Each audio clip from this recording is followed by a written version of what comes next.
Amazing. Let's ask I will YouTube. continuously refresh YouTube until it pops up. But in the meantime, if anyone is seeing us, hello. I guess not seeing us, but hearing Excuse us, me. understanding our words, speaking Speak to spirit. us live and in Oh, real we're time. showing They the come banner to you. because we're live, but I'm not From seeing behind. it. Ooh, I have us People are pulled saying up. hello. So People are saying hello? Where? Hey, everybody. in the In chat. YouTube chat. Ah, there we are. Hey, guys. Shout out to the person who said, Crivens. I feel you, buddy. You had to forgive Red. She just had her eyes closed. They were Where do you see bullying me Where are so they? hard for the last there. 10 minutes. Where do you see the chat? Is the chat in the room with us right now? Everybody, welcome to our end of season Q&A. We're really excited to have you guys and that you made it through an entire season with us. Oh my gosh, what an insane thing to do. who would do this to themselves? It's us. We're the ones who would do this to ourselves. We're going to be here for the next hour and a half to 2 hours or so, answering questions both from the email and from chat. So if you have any questions for everyone who's on stream now, which is the entire regular cast, Wally is back with us and in fact critical to this operation as he's the one who's running Streamlabs.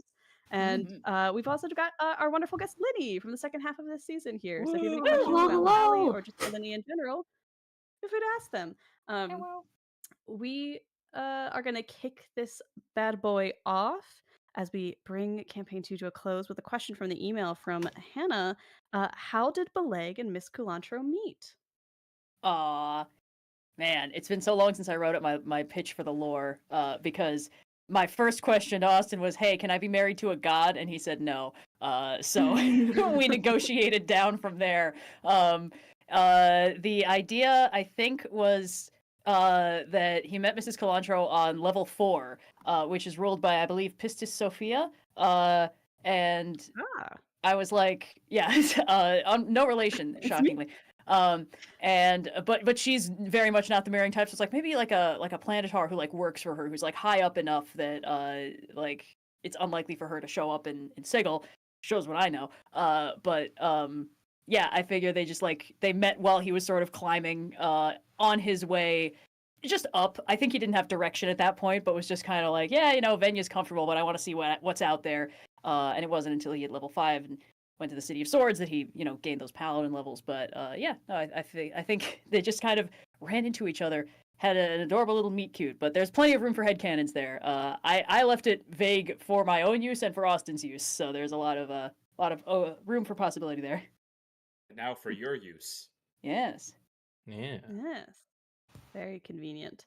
Well, this next question comes from nobody in particular in chat. Question for Linnie. Why is it that Fally never uses his full name? So I think it's the thing of no one calls that, so that he just never thinks of himself as. I wanted something that was like a little silly and to play off of the contradiction of his character, in which he's trying to be this badass adventurer, but like deep down in the core of himself, he is not yet. And so it's like, you give him a very stereotypically high fantasy dwarven hero paladin name, and then you're like, okay, well, but no one calls him that. Can you imagine calling Fally Falden? No, no one does that. No. Oh my goodness. Falden feels like one of the companions in the quest to defeat Smaug. Fally is our good buddy from Open and Shut Investigations. Absolutely. Awesome. Well, this is the next question, also from chat from FT Studios to Noir. Was it always the plan to make Oobtaglor have an alignment breakdown, or did it seem more natural for them to do so as the pseudo-lancer of the group? I'm the lancer for once. Yes! No, this was something that kind of came up as the episodes went on. I had started to sow the seeds of Oobtaglor trying to be more like good aligned back like at the beginning of season 2. Like the imagery that Austin had in season 1 episode 9 of like the Concordant Express crashing in the slags and all the treasure spilling out and a bunch of people going to like try and collect whatever treasure is there. Like I imagine that was pretty striking to Oobtaglor. And so from the beginning, like if you remember, like Oobtaglor spent there 2 weeks like checking to see if anyone actually profited from that, and then also like starting to work at the gatehouse. I didn't really expect it to lead into an alignment breakdown, but that's just how the cookie crumbles, I guess. Do you remember when? I don't remember when we had this conversation, but I think it was after a session. I said to you like, yeah, it feels like Oobtaglor is trying to figure out how to be a better person, but they don't really know how to do that. And you said, no, I don't think that's right. And then like 3 weeks later, you were like, so. Yeah. Yeah, it was after we were sort of decompressing from the first Fane discussion, Right. and I'm trying to remember what I was at that point. The only thing that I was thinking about was like, help me make it make sense. How come we kill the Grixit but we don't kill Fane? Fane, I feel like, is only one bad day away from from being the Grixit, yada yada, and like, why are we helping this guy out? And then you pointed that out, and I was like, no, I don't think so. I think it's just the hypocrisy. And then like episodes 7 and 8 happened, and I'm like, and I brought that back up. I was like, hey, Red, remember when you said yada yada? I think you're right. So. Yeah. Yeah. Oh man, it was feather in my cap. Look at me knowing your character better than you know themselves. Yeah. It's like when we all knew that Danny was the captain except for Sophia. Yeah, Hey, yeah. I just desperately against all odds, I'm trying not to be the producer in character and out, and that's why campaign 3, I will not be the producer. I'm not going to be the captain again. I refuse.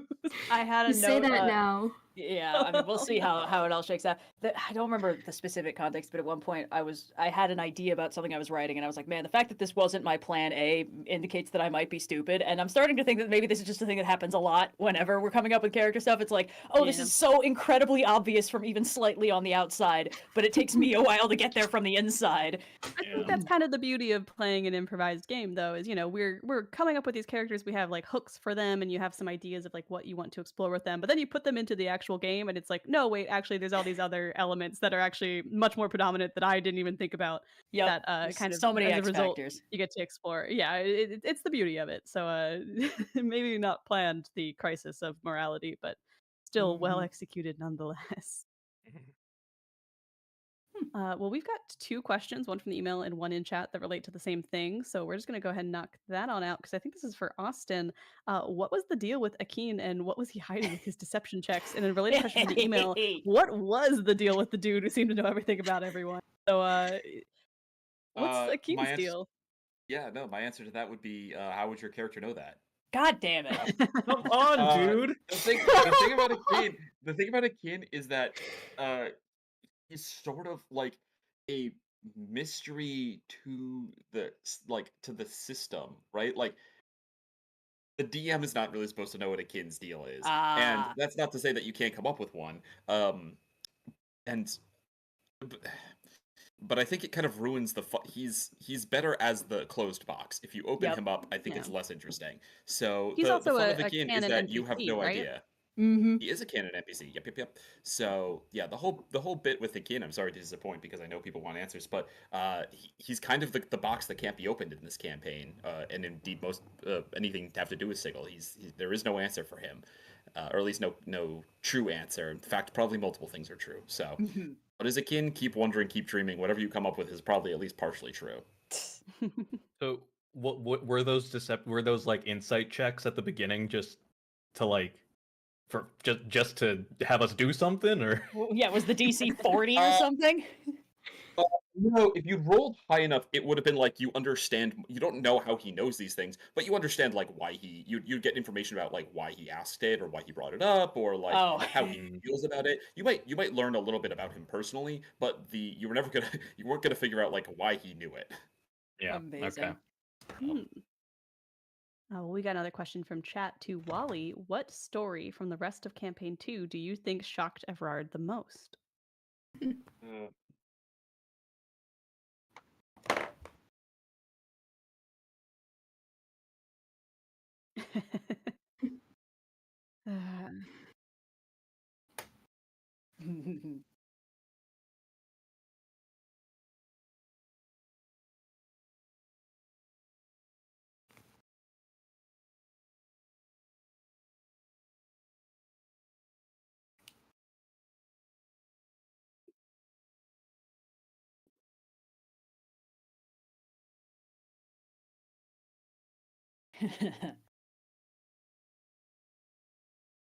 Mimic. Mimic. Mimic. Yeah. Wait, hold on. They can't hear Wally. Oh. Can't hear Wally. That's Can't hear me. Wally's Oh, not sorry. screaming. That's great. Oh, that's weird. Sorry. My own personal mic was off. Ooh. Okay. Here we go. All right. Interesting. Now you guys can hear we're me. good. The loop again. He got looped. I got looped.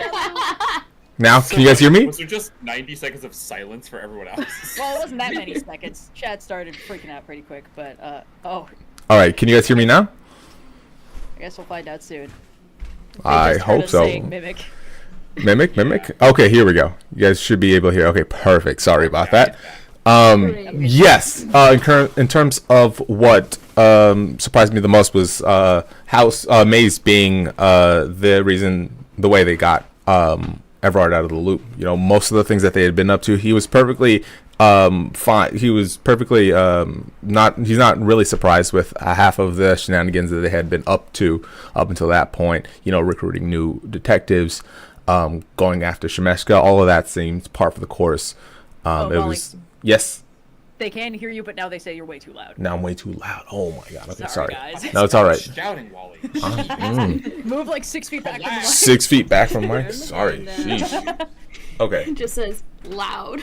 mic. Very, very. Okay. Yeah. Oh. We can't hear Wally / lying. Thanks. Thanks, guys. But yeah, no. Short answer. Yeah, Maze being the key to getting him out was the biggest surprise, really. Nice. Very, very nice. Well, this next question is for Linnie from chat. What was the process of creating Fally like? Did you know from the start how he'd slot into the story, or was that something that emerged later? Oh yeah, I think so. Fally was created sort of out of desire to give Austin as many plot hooks as possible. Yes. In the Yes. very first incarnation, because I know it'd be slotting into the middle of the story, and then also that you guys were like trying to finish up the season. So it's like, okay, where can I put a character in that's gonna give the most utility for someone coming into the middle? So it's like, okay, so Mount Celestia kind of makes sense, and then we were talking about the different levels, and then when Austin was like, oh, well, people can be born there, I was like, aha, yeah, that's interesting. What happens if that happens? And so I think it was, I also wanted to create a person who would go through the same things as Bileyg, but kind of stand separate and have their own struggles. And so it's like, okay, well, if being good has been easy, what happens when you put yourself in a situation where good is no longer the default choice? And I wanted to push that even farther and say, okay, like, what else can I make easy about Fally's life that will then be hard? And then conversely, what has been hard in Fally's life that is going to be easy when he comes to Sigil, so that the allure of making the wrong quote-unquote choice in Sigil becomes easier because there are things that are better and easier for him here, that he can find a place here. Like, it's not, Sigil doesn't become a place that's immediately terrible for him in all ways. It's like, oh, the things that I wasn't valued for, I could be valued for here. And then, oh, I am now going to be tested if I want to keep making good choices. And so, I kind of set it up at the beginning where I think there was a world in which Fally could have leaned into the idea that, well, and you could make any choice here, so no good choice matters. Or that, and I mean, you saw that at the beginning, he was like, okay, well, what happens if I just lie? What happens if I, betray Bileyg and frame him?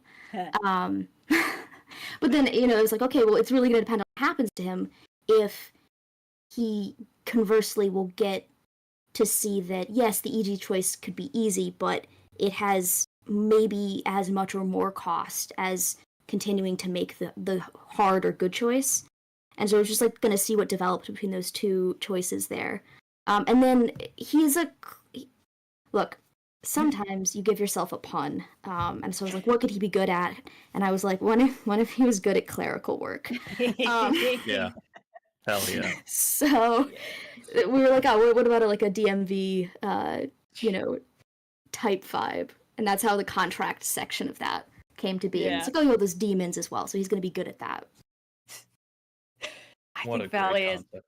as a character, Fally came together absolutely beautifully and had such wild chemistry with the group. I don't think there was a single like dull moment with the interactions. The fact that like the back half of the season turned very strongly into like complex moral conversations about the nature of goodness, and like what it means to be good versus do good. It's just like I thought it was super interesting. I think I mentioned at some point, but like I think that like Bileyg had been his existence posed a complicated question that kind of hadn't been addressed until Fally came along and posed the question, but from a different angle, of like how can you operate as a good entity in a neutral plane where you have to make a lot of bad decisions?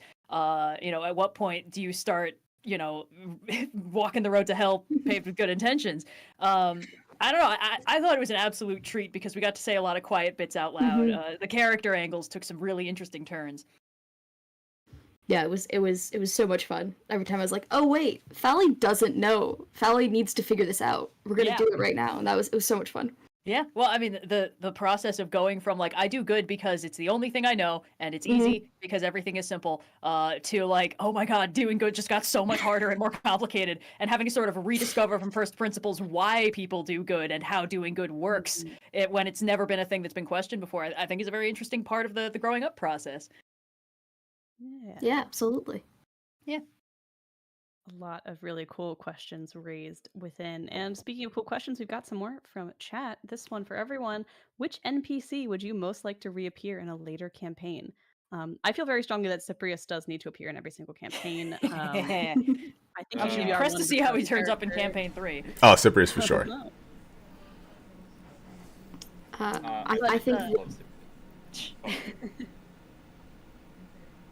I was just say that the many is one, the giant rat king thing. That'd be great. I don't know. I thought that was absolutely delightful, and I think Austin should be made to play a Legion multitude character all the time. Yes, this is great. Yeah. I love it. I don't know why the concept really appeals to me, but it does. Maybe there'll be space for that in the future. I mean, like, it's gotta be a kid, right? Like, it's gotta be a kid. Oh, yeah. But yeah, no, I do actually. I do feel like many as one might be the yeah. Maybe I do feel most strong about many as one as well. Right behind Cyprius, who's of course number 1 every time and will occur in every single campaign. You can quote me on that. I feel very strongly about Shocked no one said on the rocks. I do love on I think another Kenku just in general. We had a la carte last campaign, and then True. on the rocks now. So next campaign, another fun Kenku would be great. I'm very attached to Bileyg's wife and daughter, but I Naturally. understand that this would be unlikely unless I play Aster in a later campaign, which isn't impossible, but anyway.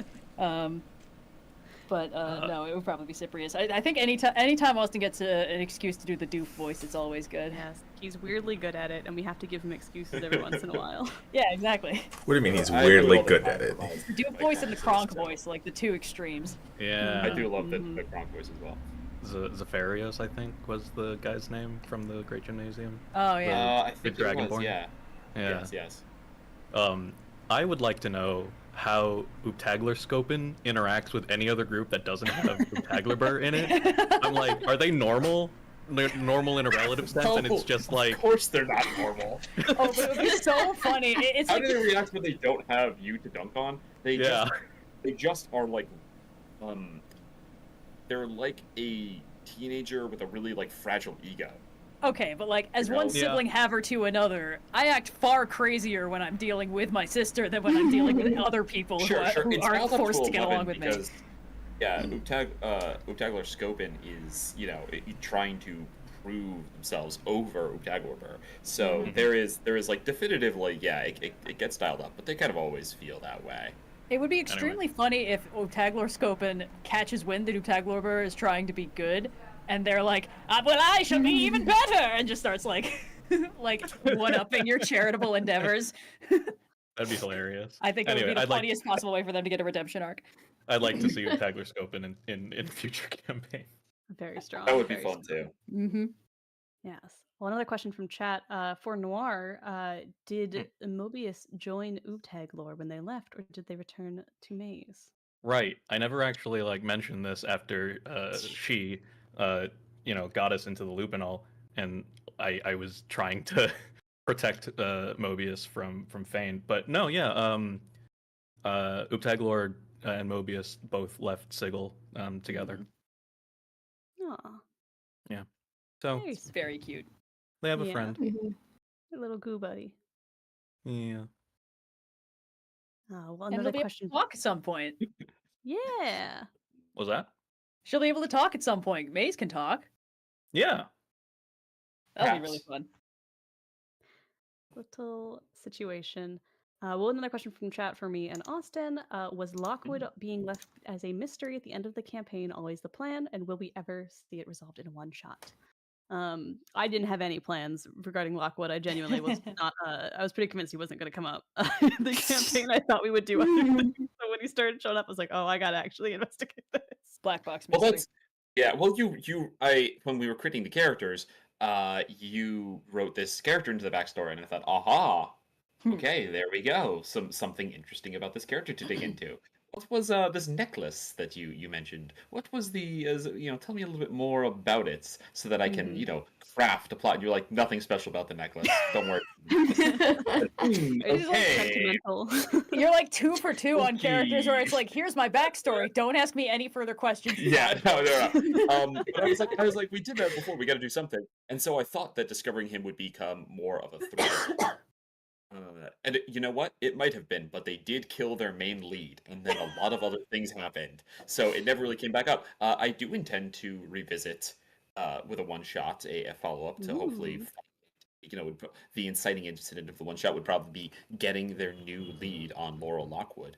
But yeah, Ooh. it became clear as the season went on that there was no chance to get him back. And in fact, it would have been distracting because not only would have had to eat up precious time for all the other things going on, but it just would have undercut all the other dramatic moments. If this character, he is fundamentally the least dramatic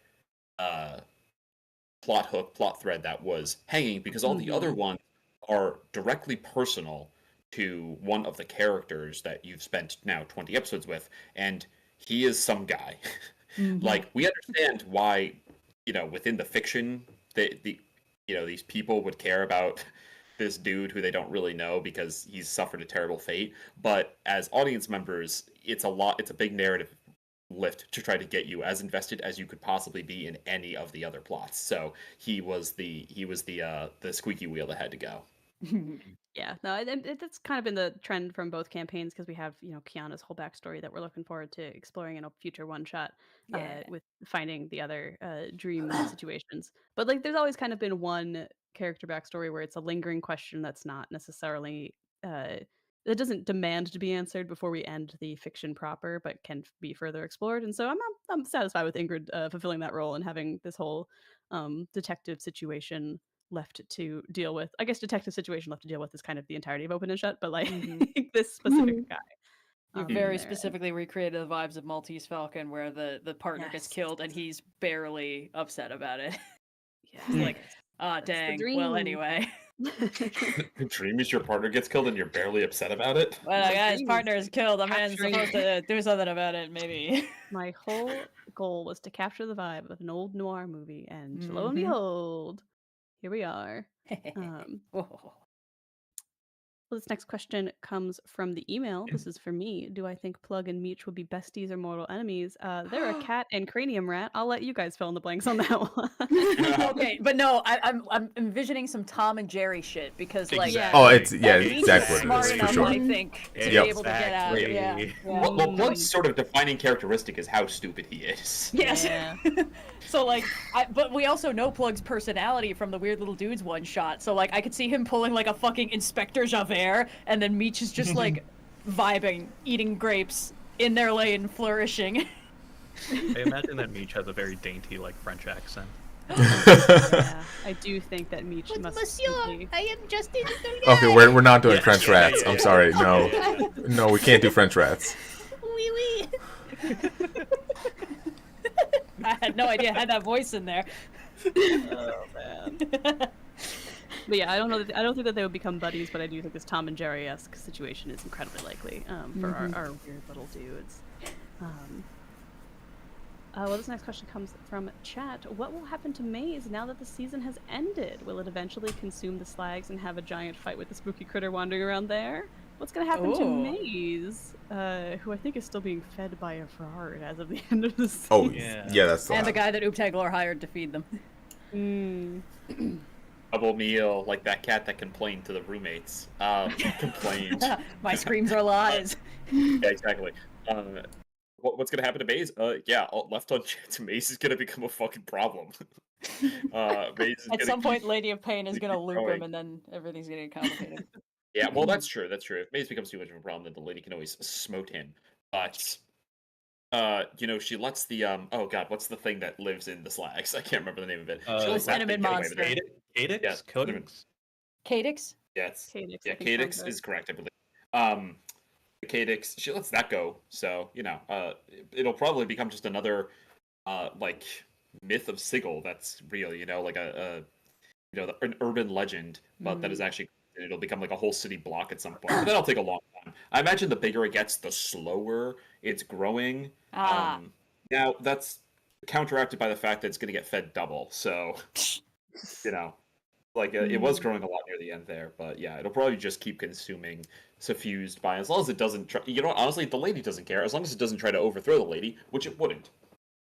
But yes, It does not have the brain for notion that the Cadix and the Maze would go at it did cross my mind. I thought that would be awesome, but you were all good and did not have It's to. a real Godzilla versus King Kong situation. Yeah, it would have been a Oh, kaiju yeah. fight in Sigil. I feel like would be fucking cool as shit, but we didn't go there. Maybe one day. The cinnamon monster is canon. The Cadix is a real thing. I believe it's Kadyx. That's how it's spelled. I could be wrong. Could be Cadyx. Someone wrote it in chat like that. My memory is imperfect. Interesting. Well, we got questions in chat. I'm going to kind of merge two together. For Noir and Sophia, Epic the Musical, was this ever in your mind for Bardic Inspiration? And for Noir specifically, were there any pre-prepared inspirations that you did not get to use that you might want to share? Personally, I didn't think of Epic the Musical, both because I really haven't listened to it enough to internalize any of the lyrics or cadence of the songs, and also because I was trying to avoid musicals because I knew Noir was almost exclusively doing them, so I didn't want to crash his territory. But Noir, what's on your end? I have I only listened to Epic the Musical once, and that was up to like God Games or something like that. So similarly to Sophia, I haven't internalized enough of the songs to make a parody out of any of them. Also, the guy who made the thing and plays Odysseus is like a fucking belting tenor. That's not me, dude. I can't sing that. I can't hit those notes. Speaking of hitting those notes, actually, though, as to pertaining to the second part of the question, we had an audio snafu in which the second half of episode 8, we lost the original copy of it. Yes. And so we had to re-record it, and we largely hit many of the same beats, except that in the final fight against that fungal abomination, it took one round fewer in the version that you guys listened to than in the original version. So there is a bardic inspiration that is recorded. I have audio of it that just hasn't seen the light of day. But I do have a different. Put it on Patreon. Yeah, we could do that. Even at like the $1, so anyone who's a patron could hear it. Yeah. But I did have one prepared in the case that we would enter a fight and Evrard was in it. So I did make a parody for Evrard. Try and figure out what musical it's from. Hey folks, begging your pardon. Excuse me, but we got Evrard in. Glad to see you're alive, disregarding the whole, being dead thing. We're back and good as new again. Time to join the fighting queue again. And if our DM mazes you again, I'll kill him myself. The whole being dead thing. Excellent. That ruled. That's Very, amazing. I'm so very sad you didn't get to do that. Holy fuck. You know what? It's here now. I want you to, as the final Oobtaglor performance, I want you to carry over an inspiration to the next campaign. Oh my god! Awesome. I will not remember that. We'll put it on your character sheet when we roll them up later this week. Sure. Yay. Oh man. It's a pretty good Alex Brightman too. He's got like that specific rasp, Yeah. It's not easy to do his voice. Yeah. Yes. We'll get to a couple more questions here. One for me, since Ingrid has been complaining about Bileyg's excellent coffee, how does she take her coffee? I like to think that Ingrid, I, Sophia, drink my coffee black, but I like to Uh-huh. think that Ingrid probably has some cream and sugar in there. Not so much that it's painfully sweet, but enough that you can definitely taste the creaminess and the sweetness. Mm.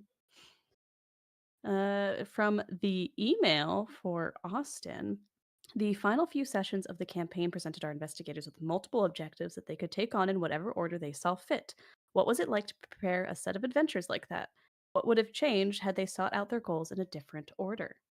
Fantastic question. I'm really glad someone actually asked this one. Because there's really two avenues that could have been taken, and it was because the quest was the original quest to save the Eladrin was interrupted by the attack on the agency. You had the two different paths, which was, are you going to go discover the source of this infection and save this Eladrin, or are you going to go get Shemshka off your back and deal with Esteban's demands and go in the mortuary? And so, what was it like preparing it? Actually, easy, because I had an idea of I just had an outline that didn't take me very long of what would happen on each path, and then I told my players, and so lesson for DMs and GMs out there: collaborate with your players. You don't need everything secret. They're aware they're playing a game, so it's important to kind of keep the facade up, but you can also interact with them to make your life easier. I just said, hey, which one are you guys going to do? Which is going to go first? And they had, I gave them 2 days or something, and you guys talked about it, and there basically wasn't really much debate about it. You decided that you wanted to save the Eladrin, so the Eladrin first. So prep was pretty easy. Now, what would have happened in the reverse? If you had done it in the reverse, the mortuary adventure would have been easier because whichever you did first was going to be easier. The mortuary adventure would have been easier because he would not Merimoth would not have been ready to undertake the ritual. So if you managed to get in, and he was really, really set on keeping his identity secret too. So obviously the fight still could have happened and it still could have been tough. But if you had ended up with the chronosphere, or if you had been fighting him and he had been losing, you didn't even necessarily have to kill him, but he had been losing, then he would have offered a deal with you guys in order to spare himself. And it basically would have, and even if he'd been winning, he would have offered a deal because he wasn't ready to undertake his master plan yet, and he didn't want things to go awry. So it would have been an easier adventure. If you had been beating him, he would have worked out something to let himself go for free, or let himself go, and you guys get what you want, but maybe you owe him something. If he had been beating you, then he would have. He was gonna offer to magic jar one of you with the chronosphere, so he would pilot your body. And so that was all that happened. Because it would have, using the magic jar and the chronosphere would have given him immortal life now in a mortal body. And your soul would be trapped in there. And then you could do whatever you want with the soul afterwards. That's fine. So you could have figured something out from there. But that was something that could have happened. But more likely it was just that you wouldn't have to fight him necessarily. You could have stealthed past him and everyone else. I mean, obviously we saw that was impossible for you, but it could have Someone's party could have done that, maybe. Yes, exactly. You could have stolen it out from under his not nose, but it wasn't possible when you did it second because then the ritual was going on. So you had to confront him directly. That was the big difference. Was you had to confront him directly because you did that one second. You did the other one first, which meant that I wasn't going to kill. I can't remember her name now. The Eladrin. Let me give you a second. I always want to say Sydney because that was Celinda. the legend in the last game. Celinda. Celinda wouldn't have been dead, but they would have figured out how to make a successful version of the unhallowed blight, which is what the disease was called. Wow. They would have figured out. She would have been really hurt, by the way, near dead, and that would have been part of whatever combat encounter. Probably was. It would have been a goal-oriented thing, was saving her, but they would have already figured out what they needed to. They would have already made the new blight, and they would be prepping to send legions of it to different places of the Planescape. Ugh. So it would have been a big fight stopping their plan from happening. Wow. So, Huh. whichever one you did second, their plan was ready to be enacted, and you would have had to stop their plan, which in this case was Merimoth trying to. Actually, I don't know that you ever really learned what he was trying to do with the Well of Souls. But So- Stump some spirits or Soul Soul something. battery. Some Use kind of Yeah, he was- yada yada. yeah, he was giving himself new eternal life as not an undead. Oh, cool. Great. That was his So plan. kind of bringing Buyer's Battle Skull remorse back for as lichdom. yeah. Well, he's a really, really, really old lich, so even lichdom is like not quite eternity, and he's starting to kind of come apart at the seams. Ah. So that's kind of his deal. Oh, good. So if he shows back up, Evrard will have a leg up on him. Yeah. Two Yeah, legs, he's not two a, arms. No, he's not a whole 20th body. level caster or anything. Oh That's man, really fascinating. awesome. Yeah. I hope I Very, explained very adequately Yeah. how Absolutely. Yeah, just because I'm seeing a couple questions about it in chat, we are going to talk about the third campaign and have some details on that and some one-shots, or saving it for the end. So if you have any, if you can stay tuned to the end or catch this in the replay, that's when those questions will be answered. But in the interim, we have some other questions. This one comes from the email. How do you each go about creating characters, whether it's NPCs or player characters?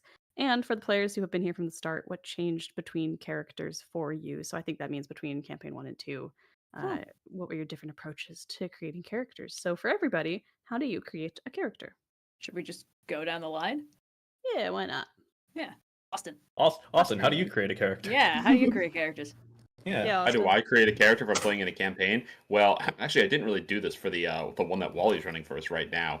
But I like to think that I ask the, it's funny, we don't really do it at our home table, but other places, I try to ask what is needed and fill in that role. I know people say on the code of plot hooks. I like to be the thing that you hang the plot hook on. I like to be a solution, not a problem.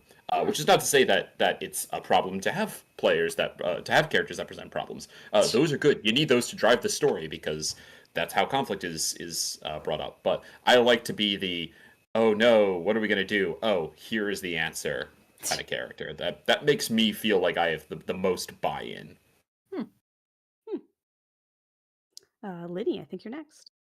Oh, I think my answer might be somewhat similar to Austin's, and that most of the time I do GM, so I do tend toward characters that I think, whatever I think and I ask that the story needs to move forward, I'm like, do you need a problem character, do you need a solutions character?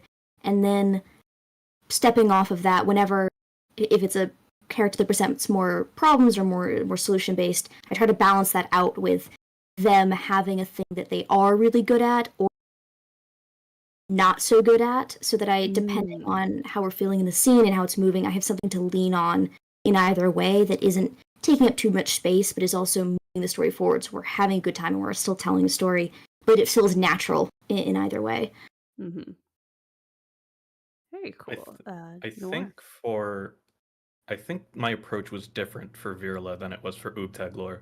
For Virla, I had the idea of a character, of like of an amnesiac robot or whatever, and then I had to ask Austin, and then Wally, who actually gave me the answer to do Order of Scribes Wizard, I had to ask, like, what would be a class and subclass that, like, fits this?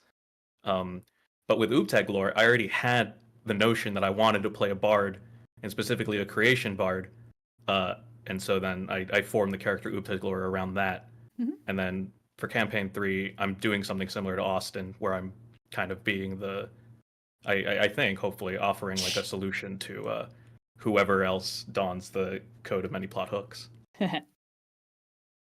Yeah, I normally don the code of plot hooks. I think it's always extremely fun to be like, hey, you need a main plot line? I have shit in my backstory you can use. Which is like the main through line between Kiana and Bileyg, because otherwise the process of creation was very different for those two. But I always start with the class because D&D is so class focused, like it'll completely change the vibe depending on which class you pick. So I always begin with like, what class do I want to play? What class do I think would be interesting to play? So like with Kiana, it's like, okay, this is my first time playing the system. Let's play a person with a very limited moveset so I don't have too many options to get confused by. And then with Bileyg, it was like, well, if I'm going to be in a detective plot, I know what I want to do. Let's make things morally complicated by being morally simple. And for campaign 3, I want to try my hand at full caster because I have not played just a no strings attached full caster before, and I'm curious to see how it goes. And then I sort of built the rest of the character around that, on that framework of like what kind of person would be this class I want to play. But yeah, I mean, it's not the same every time, you know. That would be a recipe for making very similar characters, and I think it's more fun to try your hand at playing kind of a weird range of things. Yeah, I think my strategy is pretty similar to Red's in some way, in that D&D and every other TTRPG are games.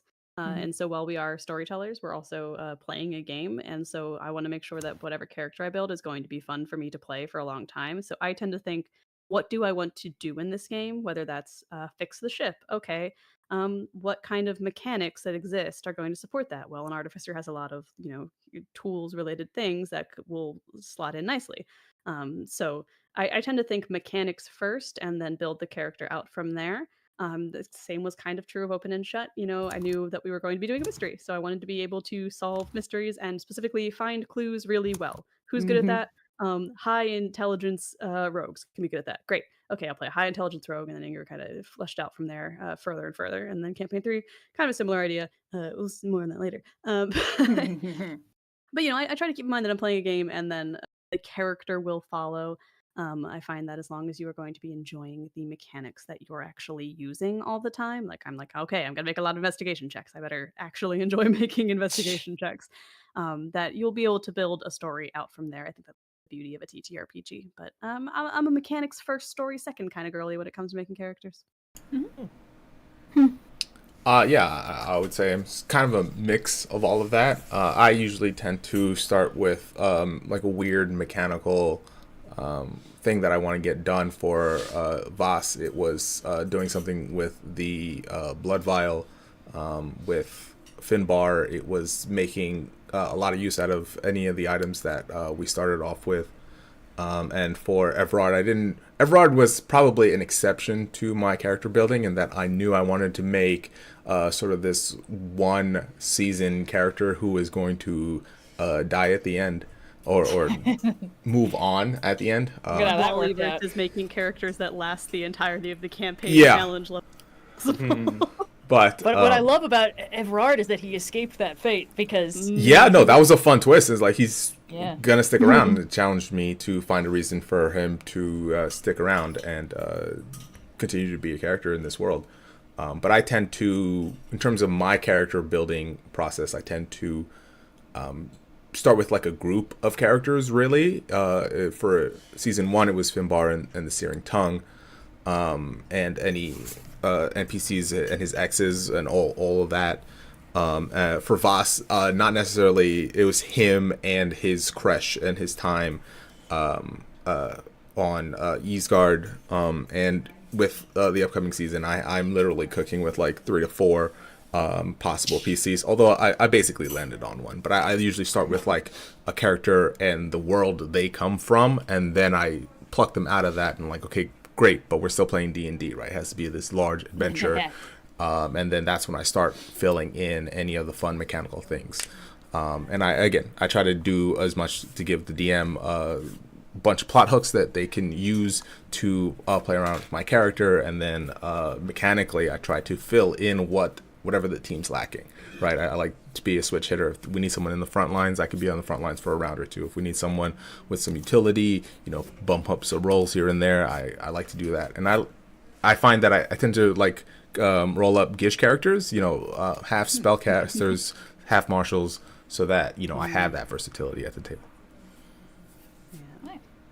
Very cool. I think we have a nice balance of strategies when it comes to character creation, which makes for a nice balanced party on the show, which is always a lot of fun to see how that all plays together.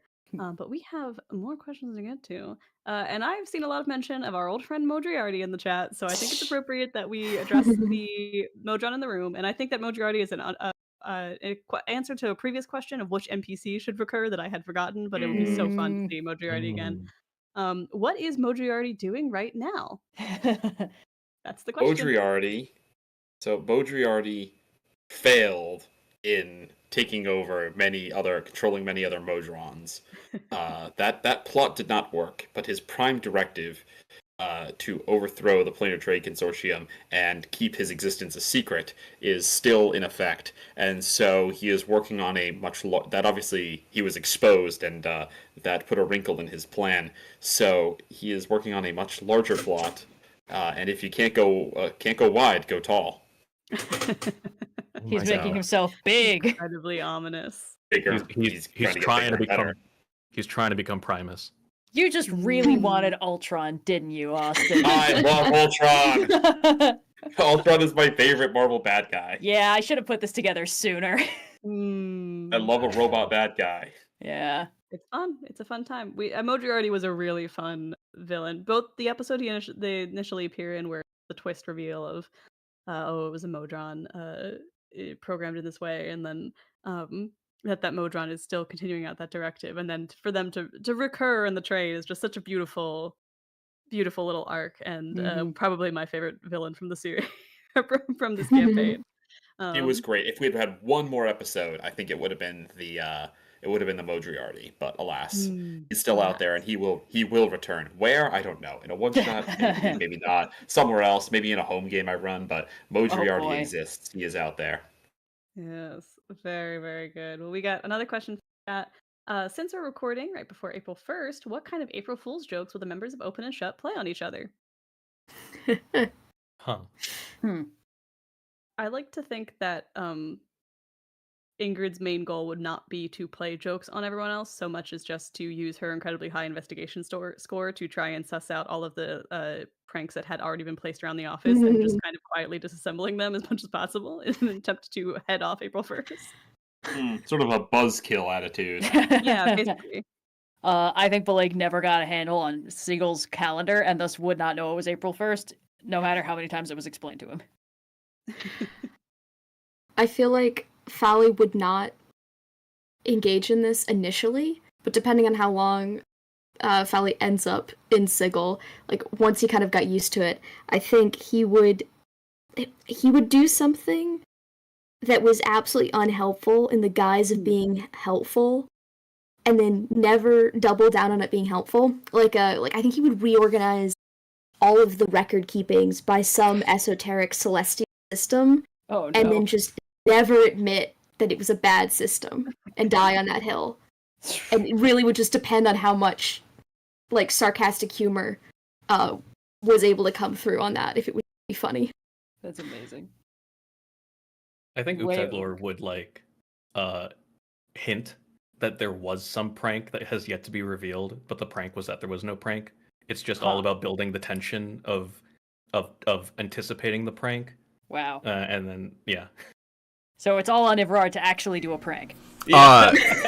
Exactly. I would Everard would probably do some sort of scavenger hunt that would end in probably dropping like a flower bomb, just a whole bowl of flowers on the sort of at the end of this series of really strange clues, and it's sort of like think of like following the, like I really wanted to do like Alice in Wonderland vibes to Everard being like this white rabbit that you would follow down and chase throughout Sigil, and it would end sort of like at this garden, drop a whole boatload of flowers on the party, something like that. It. So we're not pranksters, is what I'm understanding. No, we're not. No, we kind of You'd catch think, the pranksters but and no. sort of open and shut the whole deal. Oh man, amazing. We got more questions here for our proud father in Austin. Does Aster adventure? Around what level is she? High, I guess, because of the plane shift, but how high? So what's up with Bileyg's daughter? I can say what my concept was, but it all came with the caveat that, like, hey, Austin, stop me if this is too OP to have as a contact. Yeah, no, please. Yeah, well, the concept I had for Aster is that, like, she is kind of everything that Bileyg was not, in the sense of when it comes to natural talent for things and, like, quickness of picking things up, because Bileyg's whole thing is slow and steady. He's not very good at anything, but he will get there eventually. And then he has this like amazing Aasimar, kid who is a sorcerer, brimming with latent natural power. And I think the thing that partially motivates him to like, start getting serious about paladin stuff is trying to keep up so he can continue to like be there for her in any meaningful sense as she's, growing and flying out of his reach so fast. But my concept was always that like she hit levels before he did, and because she was able to do like off-world travel fairly quickly, or at least getting higher up the mountain, he was sort of playing catch up, trying to make sure that like he could provide a stable place for her to land when she came back. But yeah, because we ended the campaign around what level? 7? Yeah, I think when he left, she was level 6, maybe, and she might have picked up another few in the intervening years. But that's as far as I got. Nice. Yeah. Yeah, I think that all of that sounds reasonable and accurate to me. Yay. Hey. We love our token dad, Bileyg's daughter. But speaking of the father figures of rolling with difficulty, chat would like to know: does Evrard have a chaotic love life like Finbar did? No. Technically, I think Everard is ace. Big flirt, but asexual. So it does not date. Has no proclivities like Finbar. Hell yeah. Yeah, Ingrid's the one that has the chaotic love life. It seems. I like to think of. I saw a question earlier about how many exes Ingrid has. I like to think that it's kind of an ambiguous number that really even she doesn't know. Sort of like she's been around alive for hundreds of years and deeply involved in the theater scene the entire time. So like it's just strings of sordid affairs in which she was vaguely involved, and sometimes it's just hearsay that even she isn't aware of all the rumors. That doesn't sound right, but I don't remember enough about my 200s to dispute it. Yeah, basically. It's like the messiest theater drama you've ever experienced. You know how showmances are. Well, this question is for me and Noir. Would you say Ingrid and Oobtaglor are fuck around and find out the way that Danny and Virla were last campaign? And if they are, who's fuck around and who's find out? Oh, come on, this is too easy. Oobtaglor is fuck around, Ingrid is find out. It is their respective strengths. Yeah. Honestly. Noir and I have made this unofficial commitment to constantly playing fuck around and find out as a duo of characters. I don't know if they're fuck around and find out in the same way that Danny and Virla are, but they're definitely that the way that lands is Oobtaglor is fuck around and Ingrid is find out. Yeah, 100%. Another question from chat: were there any kinds of mysteries that you hoped Austin would present that did not end up happening?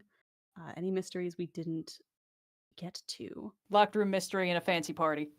Yeah, that's pretty much it. That would have been the host good. has been murdered. Oh no! Yeah. And it must have been one of the illustrious guests at this mansion. Woo! Yeah. But it's kind of hard to do like a locked room, expensive manor mystery in Sigil where you can't really leave.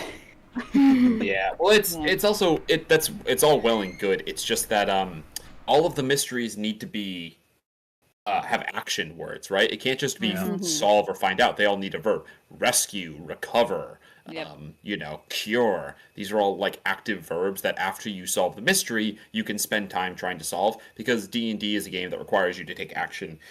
It's not just puttering around trying to solve the mystery, because if you roll badly, it could take too long or not long at all. So you kind of got to pad it with, not even pad it. The mystery is the padding. The core is the what do you do now that you've answered a question. So the loft room mystery, you could have done it, but then it would have been like, okay, well, now what? Yeah. Now we kill the smoke form djinn that was summoned to do the assassination in the room that was completely like locked, but you can still squeeze under the door, and now we have a combat encounter, and it's D&D. It has to boil down to combat. It's not made for detective mystery solving. It's more flowers to Austin for having pulled off 2 seasons worth of mystery episodes, even though we were playing a system that was very much not designed to facilitate a mystery episode at all. So it as cool as a locked room would have been, I completely understand why it did not come up. And I'm excited about the ones we did get. We got to a heist, which I really wanted to do, so I'm pretty satiated. There's a lot of fun stuff going on. Did other people have more? Because I do have some. I have some ideas. They never turned into mysteries, so there's not details for them. But I have some pitches that I wrote down in my notes, so that I could if I ever came up with something, I could go back and secret dish. Yeah. All right. So we have one of them was like some of these are very short. You'll see why they weren't turned into mysteries. Where I just lost the thing I was trying to read. One was that someone was accused of murder, but they were amnesiac. They couldn't remember the event, and they think that they might have done it, but they're not sure. And it would have been a modified memory would have been what caused them to forget it. Ooh. No more details than that. Like literally, don't know who or what they did or anything like that. But one of them was that someone had been killed, but they weren't really dead or something like that, and it was all a plot to get them sent back to their home plane. It was that someone owed. This would have been a place to bring in some other NPCs that I had on our big list. Someone owed someone a lot of money, and then they died under mysterious circumstances, and you had to figure out who killed them because this person who wanted the money was really pissed. And then you would have discovered that the person wasn't dead. They had faked their own death, and they were in the same way you got into the mortuary, but stronger. They were in a fake death suspension so that they could get sent back to their home plane via the mortuary. Oh, we literally joked that was Plan B for getting Fally home. Yes, that was a mystery. And then the last one, and this is literally all I have. Someone was murdered, and you have a whole locked room of suspects. This is the locked room thing, right? Yeah. You have a whole locked room of suspects, and they were all the murderer. Really Murder on the Orient Express kind of deal. Damn it! Yeah. Oh, is that the twist to Murder on the Orient Express? I've never read it. Oh no! Because you at one point were like, spoiled. "It's amazing." I still don't know the twist spoiled. in Murder on the Orient Express. I was like, "You should read it for no reason." It's a twist to another book I've read as well. Arguably. I know. That's why I was so surprised. I was like, "He could be today's Lucky 10,000." It's like how people are upset. Someone got upset with me when I spoiled that, like on Lost, they all died in the last episode or something like that. This was like 8 years after it ended. I was like, come on. I'm not mad that anyway, we those spoiled were some it. pitches that It's a shame that you don't get to experience reading it with fresh eyes, because seeing you do that would have been the only time I'd ever seen someone read that book without knowing the twist. It would have been hilarious if I ran this mystery and everyone was like, Jesus, Austin, kind of an obvious ripoff of the most famous mystery. I was going, what? Well, I feel what would have happened is you would have introduced this mystery, and Red or I would have immediately been like, ha ha ha, what if this is the Murder on the Orient Express where they all did it? And then you would have just been sitting there sweating. Googling the Wikipedia page for Murder on the Orient Express. That's so funny. It's from another book. It's just from another book I've read. It's not entirely that it was everyone. But... so it's their fault. Yeah. So what's your fault? Yeah. So those was the pitches that never got made. Yeah. Fascinating. More questions to get to. Another one from chat here. For Austin, what class do you think Agni the bodyguard would take on now that he's joined the detective side of the agency? So if Agni were to be reclassed, champion fighter. He's a straightforward. He's as down the barrel as you can get. Just he's a champion fighter, baby. Yeah. No frills, no fuss. Nice. But I think there is a new ability of fighters to use second wind to like re-roll. Instead of getting hit points back. So I like to imagine that if we were to assign mechanics to character traits, that he is typically very bad at solving mysteries, but occasionally he has this great piece of insight that everyone else missed. That'd be great. It's just, but you can't really play like that is kind of like playing spunk as a mechanic for a character, and there is no like I just never give up stat for a PC. So it's much the same. It's just a silly little thing to imagine. You're telling me we don't have gumption stats in this game? Exactly. Yeah. Right. Like Moxie. Yeah, we've got Moxie, gumption, determination. Can-do attitude. Street smarts. Yeah. Can-do attitude. Yeah. Spirit, and I like a girl with spirit type, kind of. Anyway. Oh, man. Chutzpah. Chutzpah, that's a good one. Chutzpah's good. Yeah. I said chutzpah. Oh, sorry. I liked it better when Linnie said it. Well, we're giving Linnie the credit. Well, this next question is for Noir. What plane will Oobtaglor visit first? And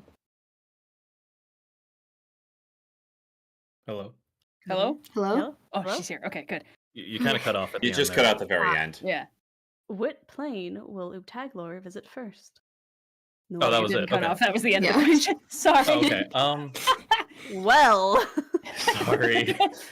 I don't know. I think literally I think when I imagined them booking passage on a Spelljammer, it was just kind of like to wherever. Took the midnight train going anywhere. Kind of, yeah.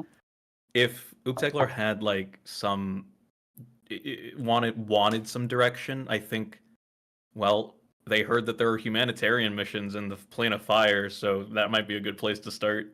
Like, literally trying to follow in what their father did.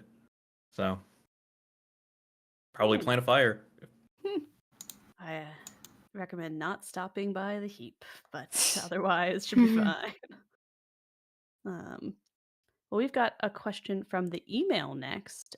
In the last campaign, many characters had shippable dynamics both with NPCs and other players, but in this one, they all seem rather removed from each other. A found family, but still at an arm's length, you know? I wanted to ask, is that intentional on the player's side or just how things shook out? So what's up with the different kind of dynamic in this campaign? I think we kind of coordinated so that they would have a little more distance with each other. You know, we wanted to do this detective agency, so we leaned more into the workplace dynamics rather than the heavier found family that we did in the first campaign. Yeah, I don't know that it was like so intentional. Like, we didn't have a group chat where we all said we're not going to be good friends this time in the campaign, but like I think just by the nature of like it is a workplace that we don't also all live on, it kind of created a little bit of distance between the characters, especially because some of the characters explicitly were like trying to go somewhere else.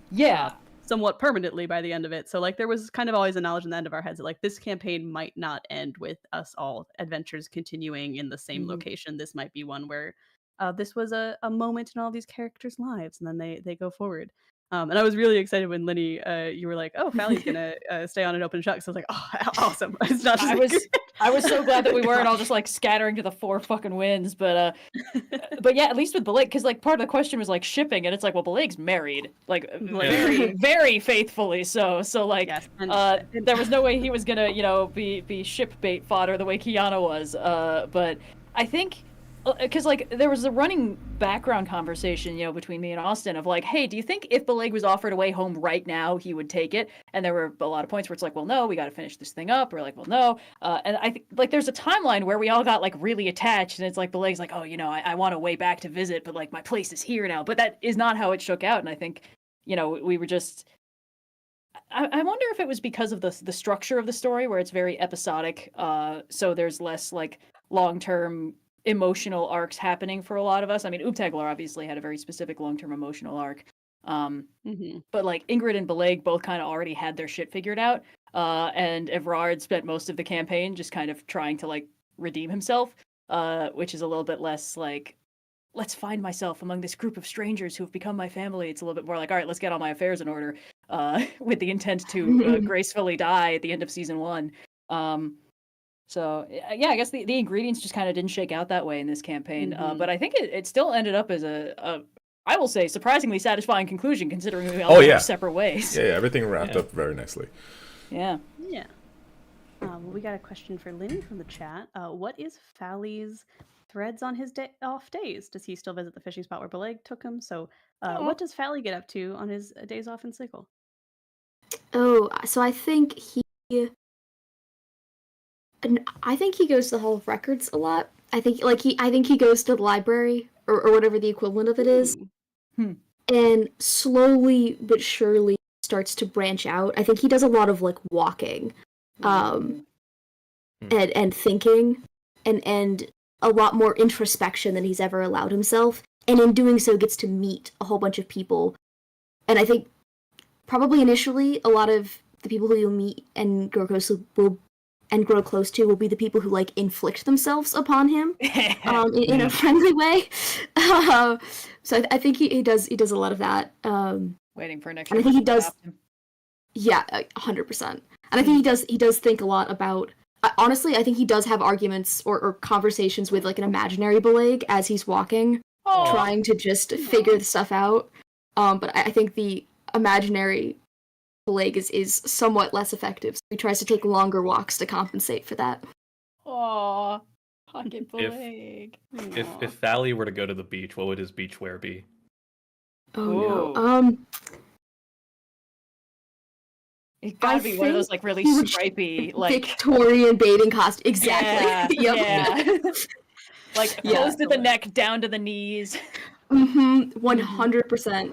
Like, oh, this is such in fashion. 100 years ago. Amazing. Very, very strong. Another question from chat.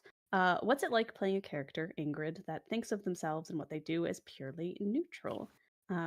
I think this is an interesting question because we talked a lot about specifically like in the context of the D&D morality alignment chart at the end of this campaign, like where everyone sort of ended up. And for a while there, I was playing kind of the only distinctly not good or trying to be good aligned character. And I don't know that I would say Ingrid thinks of herself as neutral. I think what I was trying to do, and I don't know how successful I was at this, but was to align her with the city of Sigil, which is not really beholden even in not being purely neutral to that alignment chart in the way that it appears in like the player's handbook. So I think it was more of a consideration of like, what would someone who kind of thinks of themselves as like in the way that you could be amoral, thinks of themselves as like a alignment, right? Like is not trying to adhere to that chart, and is instead trying to just be reactive and flexible in the way that the city is. So most of the time I think that I was just trying to play her without thinking about alignment, and then we were constantly talking about alignment, so I was like, oh no, I gotta think about this a lot more. And I think that was really fun. Honestly, I think that was awesome because it meant like I had to really wrestle with how I would have her answer questions when they came up, and like Oobtaglor was really wrestling with questions that like she just frankly did not consider, so it created this interesting dynamic between the two of them, and between the rest of the investigators as well. And I think it ended up playing it okay, but like I like playing neutral and evil characters. I think it can be really fun to try and think about how someone would maintain a certain alignment, even if you are actively doing good things, right? Like even if you are in a group that's saving the world, like how can you still have an alignment that is not necessarily doing good for the sake of doing good? And there's a huge spectrum of characters who can fit into these different categories, so it's a fun space to play around in. I like it.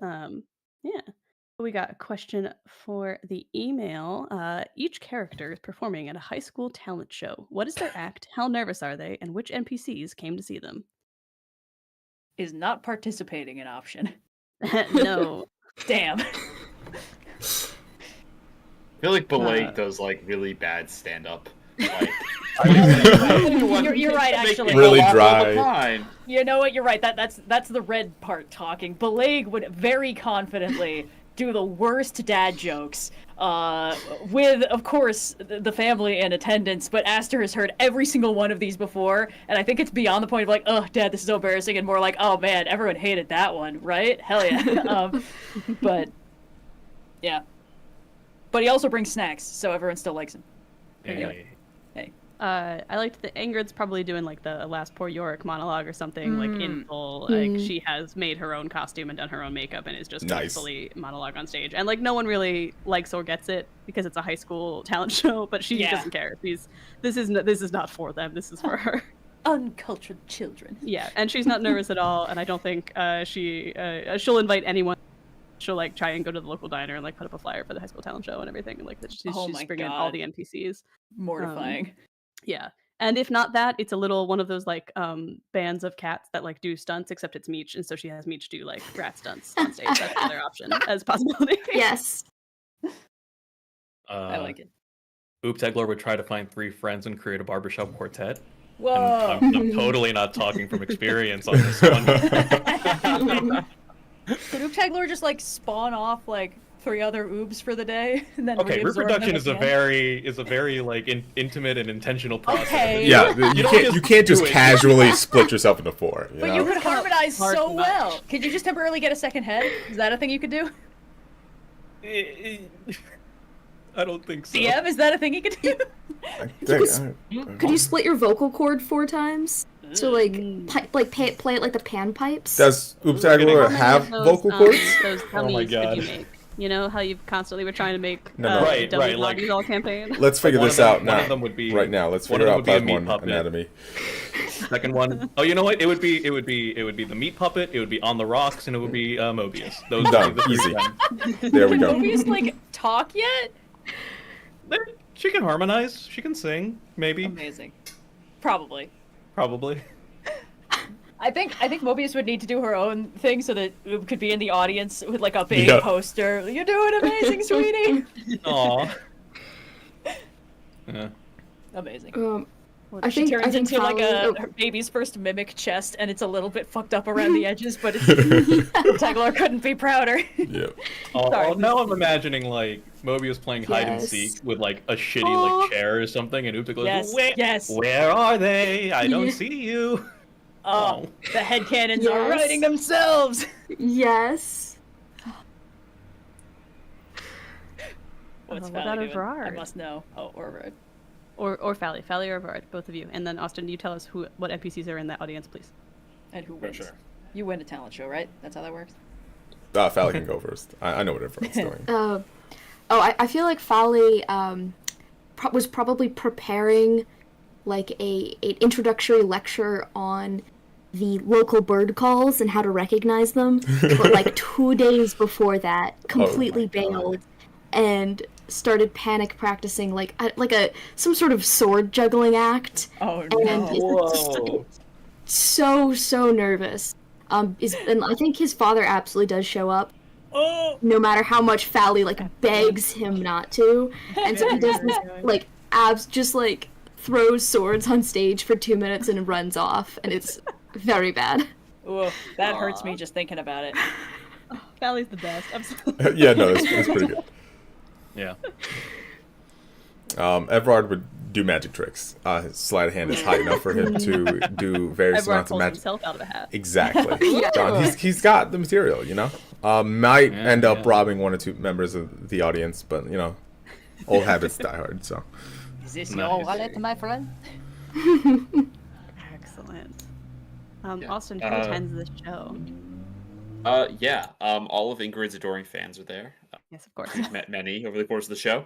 I won't name them all individually. On the Rocks is in the front row supporting Oobtaglor. Yeah.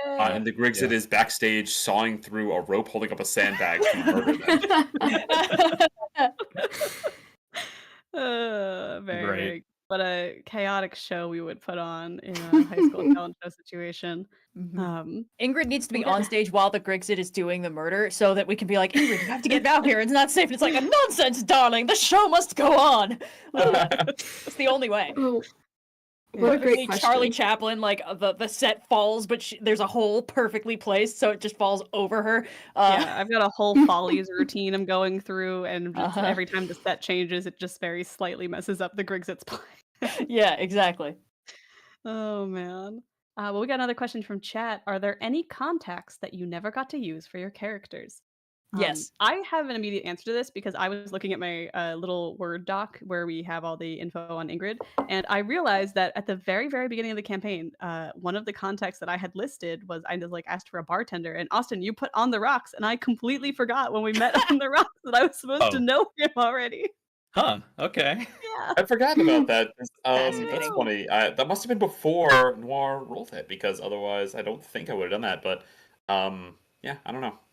Could have just been an oversight, but it worked out the way it was. It worked out so much better, yeah. And honestly, it's very funny that Ingrid just probably knows 10,000 bartenders, and of course does not remember a specific one of them. Well, also, On the Rocks being like Ingrid Starling. I don't know. I guess I met her. Oobtaglor.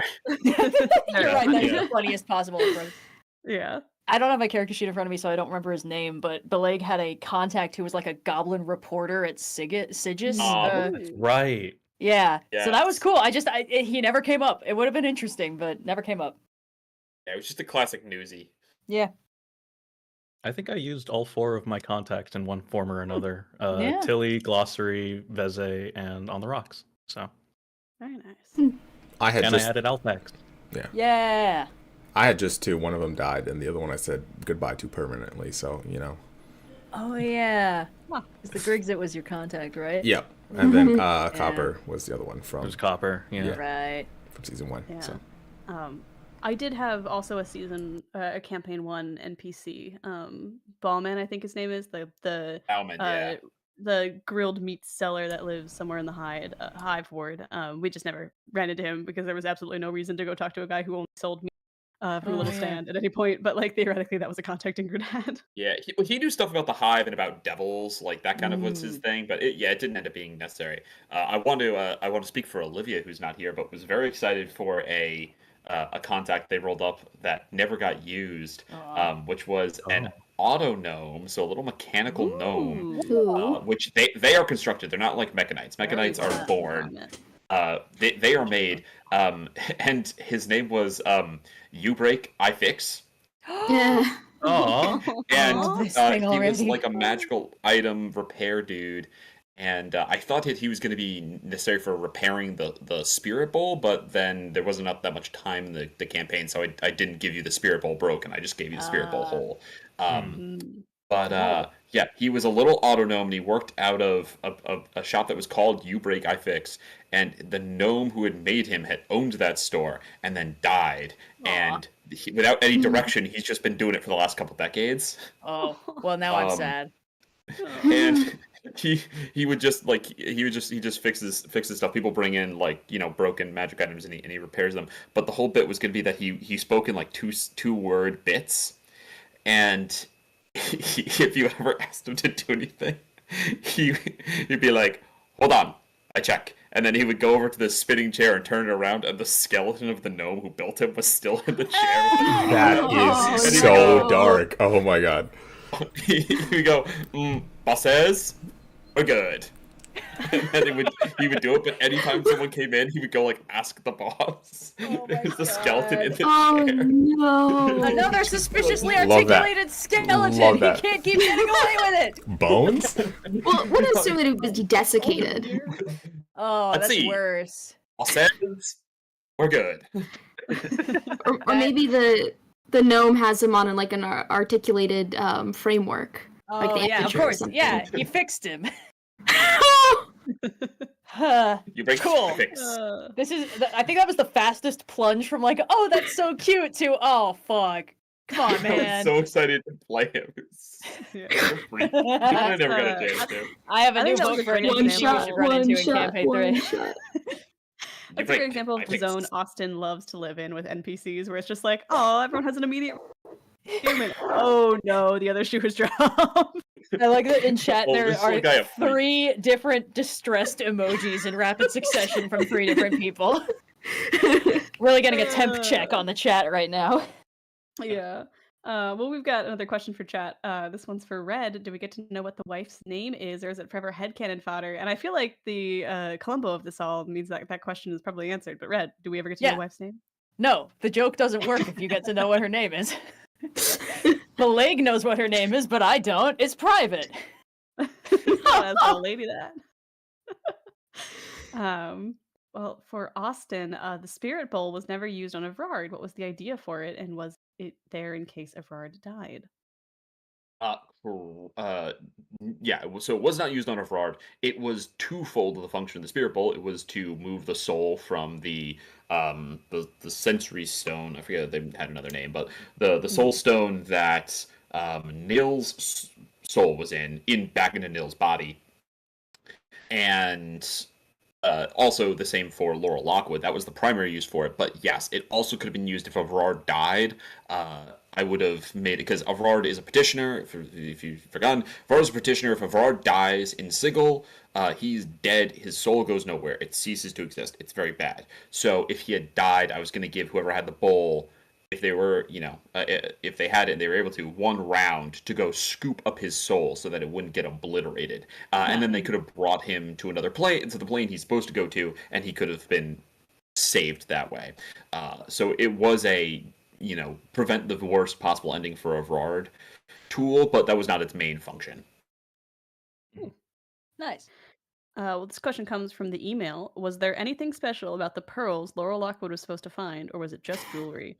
I mean, it was sentimental to Ingrid, but I didn't conceptualize it as like a magic item. I think that they were specifically, and I think I wrote this in the backstory, her great aunt Beatrice's pearls, who was the elf who lived to a spectacularly old age but didn't age gracefully.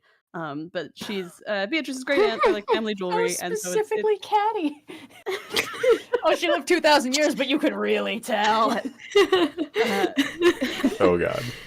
I like to think that it was an older relative that And so when she inherited these pearls, they were sentimental to her, but not intended to be a magic item. I don't know if Austin would have reflavored them in any way if we had ever come around to find them, but that's why she had hired someone to find them. Well, they're still out there, so you can't know any information about that.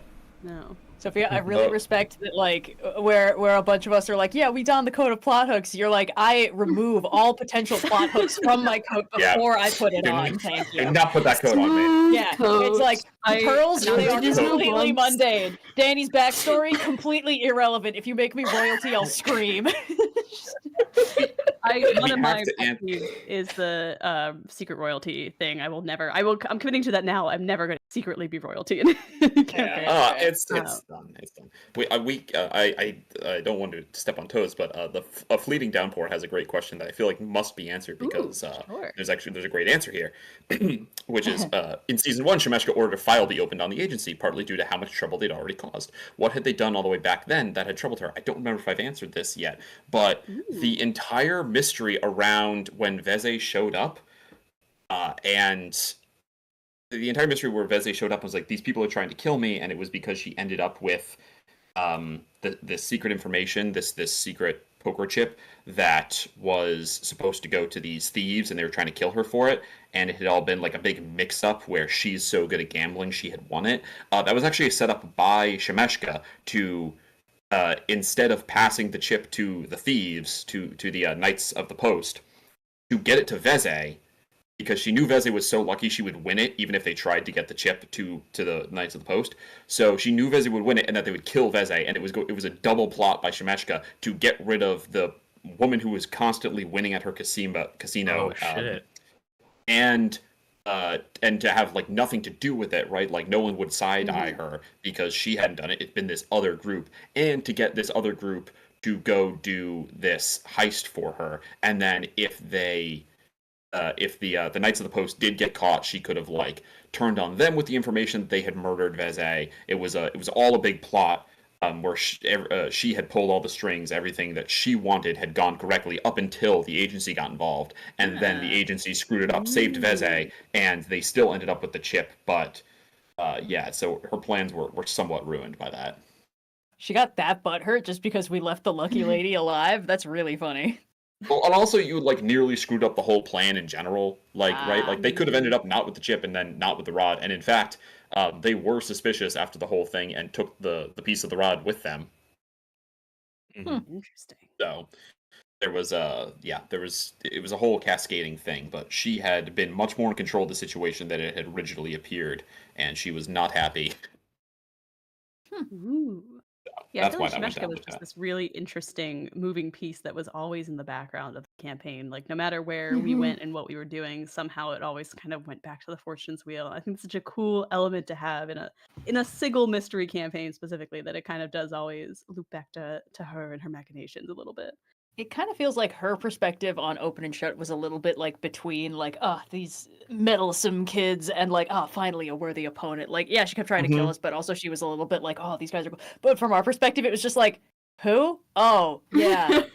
She kind of sucks, right? Okay. Like, truly the most asymmetrical nemesis dynamic of all time.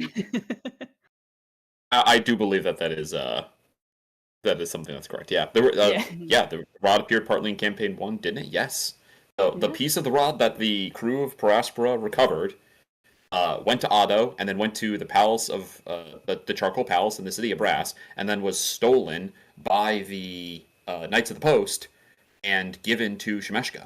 Oh, it's the same piece. It's the same. It is the same piece. Huh.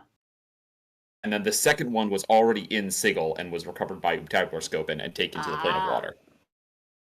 Okay, so by season 7, we'll have the whole thing assembled, Yep. and then we'll be able to deal with it. Then we'll be able to stop What's Spore his name? Lady. Yeah. Oh yeah, it's It's a good point, yeah. Yeah. If the rod is assembling for her, we don't know what the rod's assembling for. Sure. Austin's playing a much longer game than the rest of us are even aware of at this point. It's okay. Man. Chat, Noir, chat would like to know if Oobtaglor said goodbye to Nyx.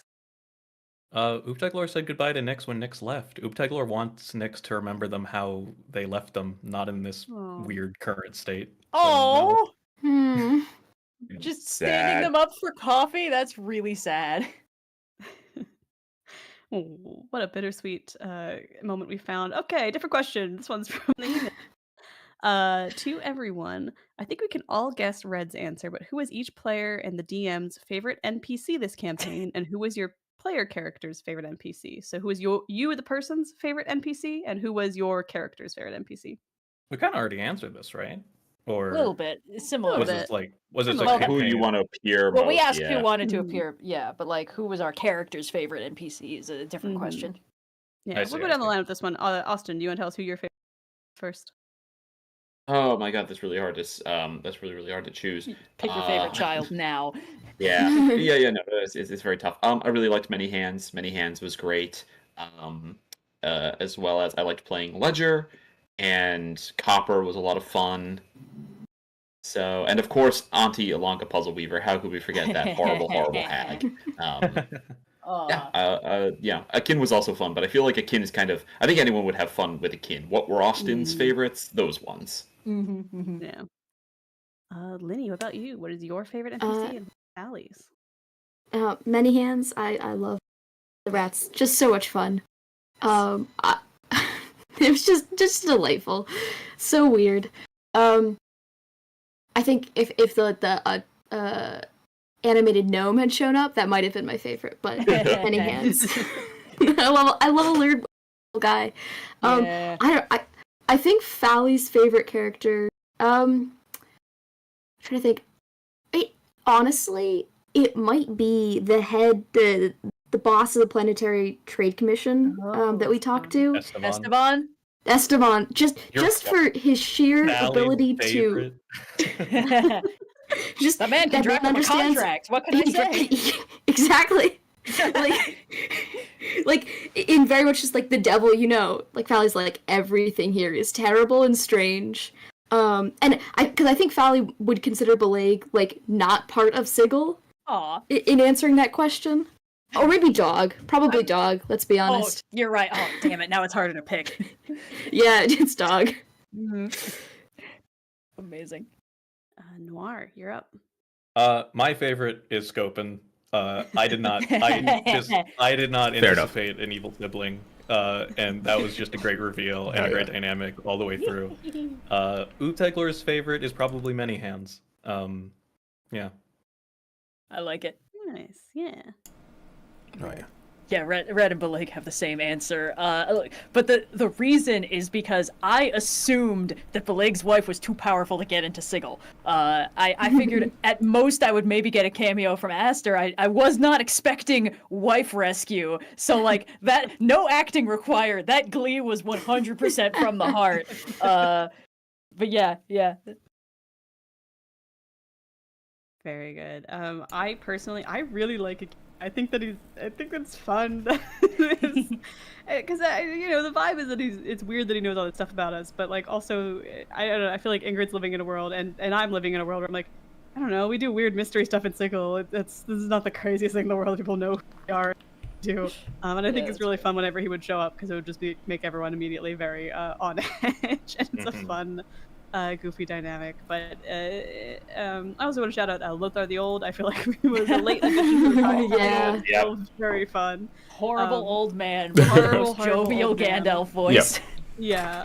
But Ingrid's favorites are probably like people who are on my contact list, like Sken and Cade, and like anyone who she's got a good relationship with. Least favorite is her agent, Lori, who I wonder if named Lori before Austin named the missing detective Laurel, so you can complain to Austin about that. My bad. It happens. How was Lori spelled? Lorry. Okay. Like the car? Yeah, red Lori, yellow Lori. Nice. Or Wanted a kind of slightly close more to Peter fantasy Lorre, version of but Larry. not quite. A little bit. Wally. Oh, right, yes. I'd say, okay, so in terms of NPCs that I've liked, I really liked Fane and the Grixit. Really interesting, extreme responses to the sort of social political reality of living in Sigil. And easily, like, my great ways to end off both season 1 and season 2. In terms of the NPCs that Evrard likes, I don't think he cared much for a lot of the NPCs that he ran into, except for Maze, obviously. Maze was just like a fun like character of the city he grew up in. He's like, oh, there's this huge monster house living that's just there, and probably the most interesting thing he's ran into. I will say though, Evrard really liked. I imagine, although he's left the agency, he does his best to keep in contact with Ingrid as much as he can. I imagine every Sunday they go out for brunch, and then over time he gets to learn and become friends with Fally. Especially someone in chat was suggested that maybe Fally takes over Bileyg's apartment, which would be fantastic headcanon, and which leads to once Evrard gets himself situated at the mortuary, he'd find a way to go visit Bileyg, because one of his favorite things that he experienced, after dying, was sort of his quiet mornings with Bileyg. Just breakfast before we went to clock in at the agency. It was just like, completely normal, despite everything happening in his life right now. Just having a nice quiet morning with his friend Bileyg was a thing he's missed the most. And then with that, I just want to give a shout out to both Olivia and Linnie for being guests this season. Like, they brought banger PCs to the table in my stead, and they're just like, they knocked it out of the park. So hats off to them. I'm so glad we got like a chance to have like Fally and Evrard had a chance to have a conversation at the end of that. That was good. Felt like a really good cap. I forgot Maze was an option. I'd like to add favorite NPCs. Oh man, amazing. Well, we've got time for just a couple more questions, so we're going to take one from the email and then 2 more for chat, and then I think we need to sign off. But this one is for Noir. Well, campaign 3, right? Well, we'll be a little bit, yeah. So stay tuned. Campaign 3 info. But for the rest of the questions in this Q&A, for Noir, what are Oobtaglorb's current feelings towards Oobtaglor Skopin? Do they believe they will ever see their sibling again? I mean, from the beginning, Oobtaglor never wanted to like kill Skopin. Like, it's weird because, like, in a way, Skopin is like the last iteration of their father, and someone who Oobtaglor really looked up to. And so, like, even though they have, like, on the surface a very antagonistic relationship, deep down Oobtaglor does wish that they could, like, reconcile in some fashion and actually learn how to, like, live together. But Oobtaglor is not really focusing on that right now. If they run into Skopin on their travels, then that'd be great, and Oobtaglor would try to be civil. But if not, then Oobtaglor understands that, Skopin's burned some of their own bridges, and is currently in hiding. So, yeah. Oobtaglor's fascinating, understated daddy issues are one of my favorite parts of the character. Like, we didn't even get into that. Forefront. Yeah, it's just someone. I don't want to like rip something out of chat that we kind of skipped over, but someone was like, "Hey, how did Oob feel about all these like father-child reunions in the finale? How is Oob feeling about all that, huh?" Yeah, we didn't even get to how Oob was feeling, but now having Mobius. So many layers. Complicated is the answer to that question. Yes. Well, we got another question from chat. Was it planned that Ingrid and Evrard ended up as movers and shakers of the city? That was so cool. I can speak to Ingrid's point. I think, like, I don't think I planned for her to end up as like a mover and shaker in Sigil. I think it's very cool that that's where her arc kind of ended. But a lot of what I had in mind for her was like coming into her own and accepting a new role of some kind as a detective rather than this actress. And so I think it's very cool that it kind of synced up with as we became higher level characters and had to be challenged more and more by the game itself and therefore by the forces of Sigil, that Ingrid was able to take that arc and expand it out into accepting that she is now a part of the ecosystem of Sigil, and if not on par with some of these bigger faction leaders, at least in that arena. And I think that was cool, but it was not necessarily my intention from the beginning. It's just sort of a side effect of doing an improvised game where the story kind of evolved and we were able to adjust on the fly to accommodate that. Yeah. Yeah. Wally? How's Evrard feel about becoming the mean, the mortuary?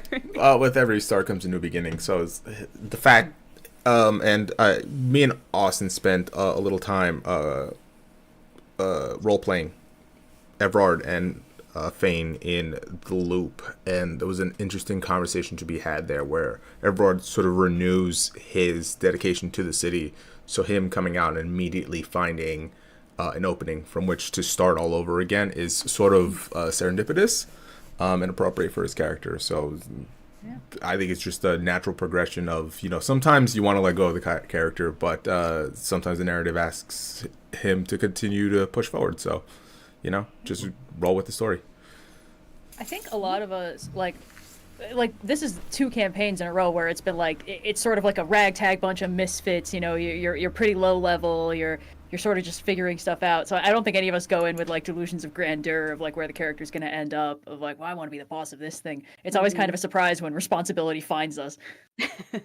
Speaking as the girl who became surprisingly the captain partway through the last campaign, yeah, I think it's a side effect of surprisingly to me, but like a side effect of playing a game where we're telling a story, but we are also playing an improv game, and so I try to, when I'm approaching characters, not have specific endpoints in mind for them, and that means that I've been surprised in both campaigns with where those characters have ended up. But I think even more so here in campaign 2, of just like, oh yeah, if you go with the flow of the game and the story, you will find a very cool end result. And I really admire everyone's ability to go with the flow and how we have ended up with these characters. Like, I would never in a million years have predicted where Oob ended up by the end of the campaign. I think it's such a compelling arc. Like, all the flowers to Noir for that. Like, what a way to roll with the game and the punches and the way that gameplay and story are coinciding. Like, it's such a cool thing to get to see, and I can't wait to see what we all come up with for campaign 3, because I think there's no possible way to predict it in a million years. And kind of a related question from chat to everyone: what was it seeing themes emerge as the campaigns develop? I remember noticing how many different angles grief was explored from in campaign 1, and now morality in a deeply flawed world. So like, what was it like for you guys seeing different themes emerge over the campaign? It was interesting for campaign 2. I think it was less of a surprise for me because Bileyg as a character exists in a very tense state, because it's like, hey, you're a lawful good paladin in the world's most neutral dimension. Like, that was always going to be specifically very difficult. But it only sporadically came up until the back half of season 2. So it was very fun for me to start seeing, I mentioned the quiet parts get explored out loud. Because that was sort of what I'd been wrestling with the whole time, but I didn't want to make it the Bileyg has moral difficulties show. So it was mostly like, all right, I'll just do my best. But yeah. Apparently I did want to make it the Oobtaglor has moral difficulties show. So I grabbed that and I thrust the campaign into that direction, apparently. A bard in the spotlight? Say it ain't so. I very much did feel like rolling with the punches, though, because, as I mentioned, when we were doing our decompression after session 6, Red asked, like, it sounds like Oobtaglor is really struggling on how to do good, and I was like, nah. and so literally, it was just me, like, reacting spur of the moment, like, what would Oobtaglor do? I think this is what they would do, and then I had to actually, like, ruminate and think on it until, It did turn out that that's what we wanted to do. Yeah. Oh, it's always, to me, it always feels like that's the reason why we tell stories to begin with. And, like, the plot is what's happening, but the themes are why the plot is happening. Yeah. So it's always really fun once you, like, figure out your nail in that. Yeah. Yeah, I think I've quoted Burnley Mulligan talking about characters, and I think actually something is similar here, which is the themes of Sigil are going to be the themes of Sigil, but the characters that are brought there are going to shine different light through that. Like, the Sigil is the stained glass window, and the characters will shine different light through different parts of that and create different images as a result. So Sigil, any campaign set in Sigil is fundamentally about some certain things, but the characters will embrace and emphasize certain parts of that. So it was fun to see what parts of Sigil got to be emphasized by that. It really was the the lack of structure that forces anyone who's trying to be fair to into being an underdog.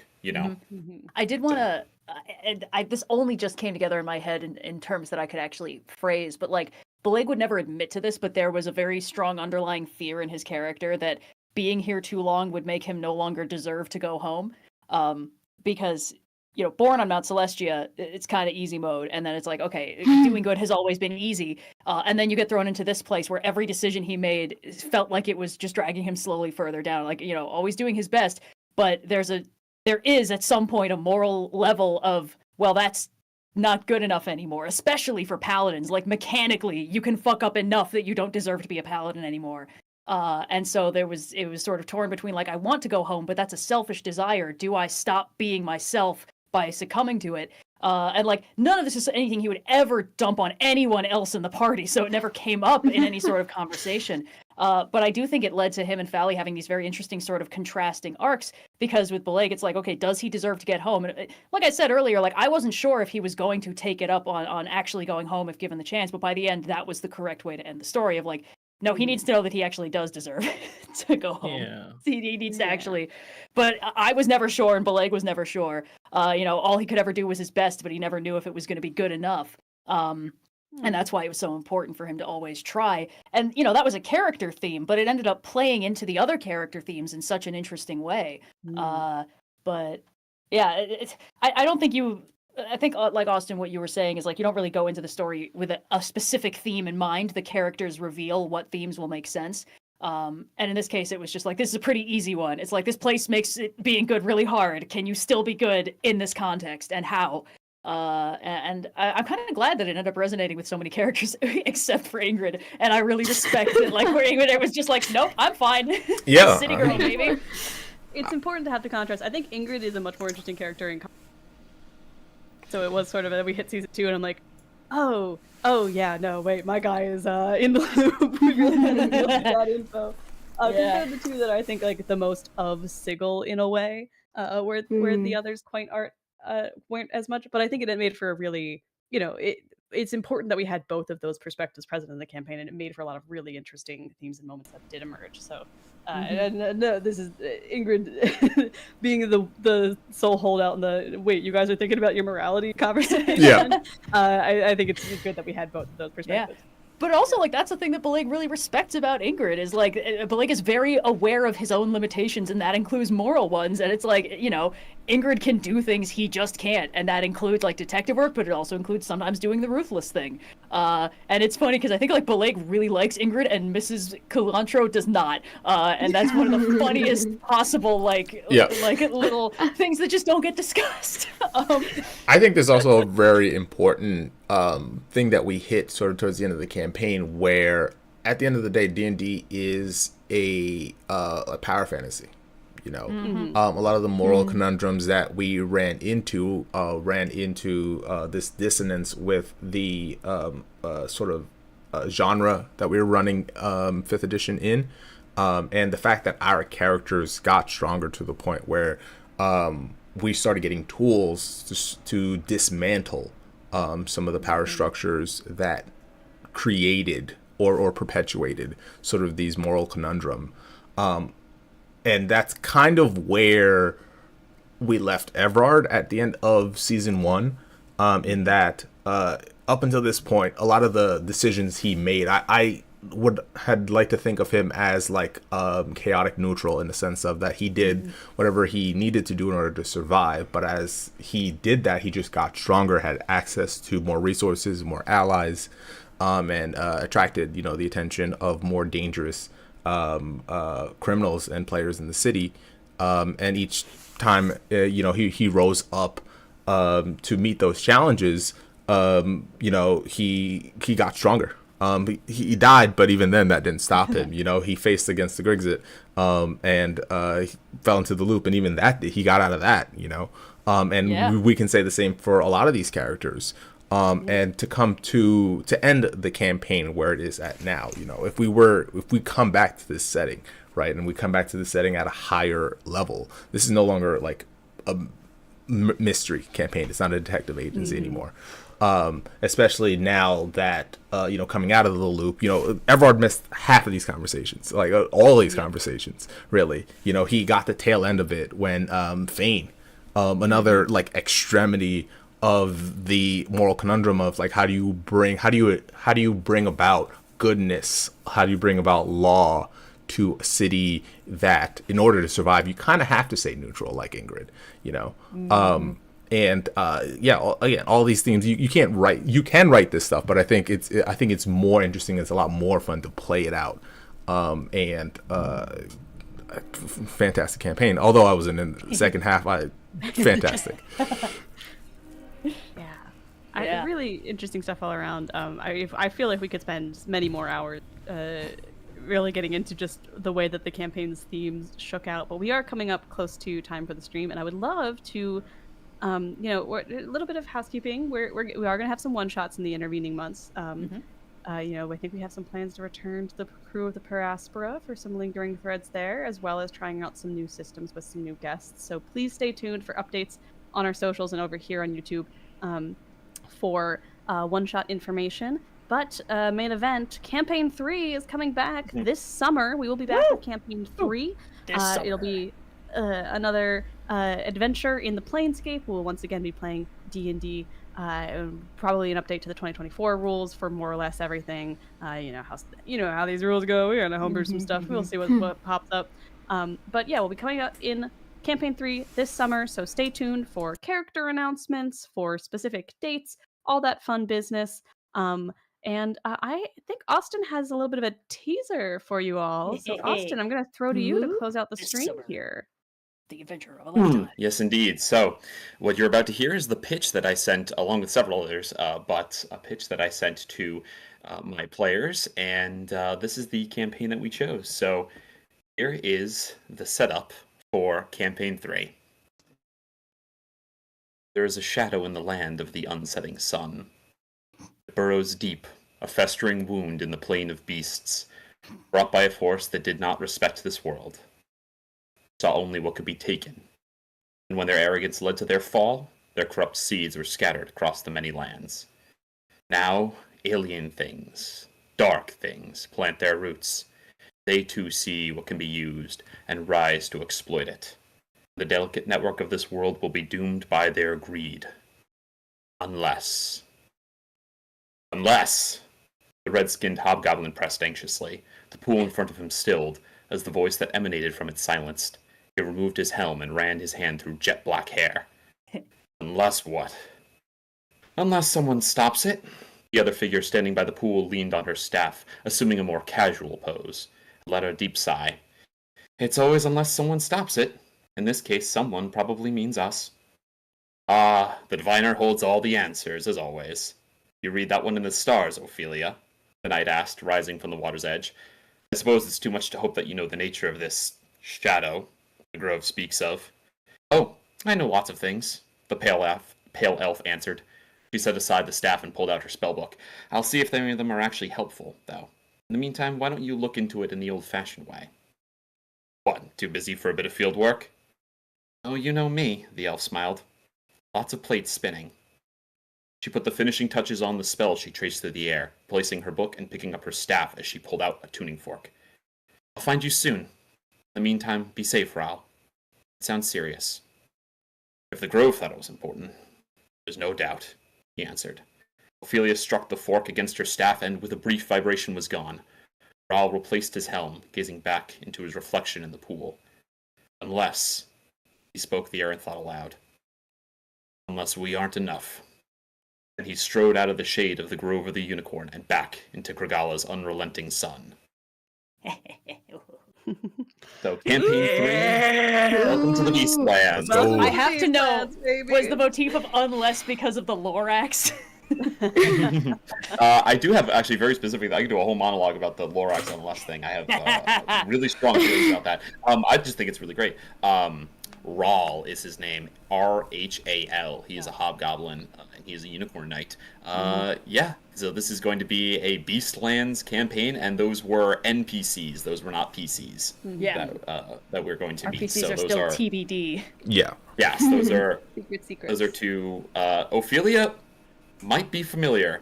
You might have met Ophelia once in the past.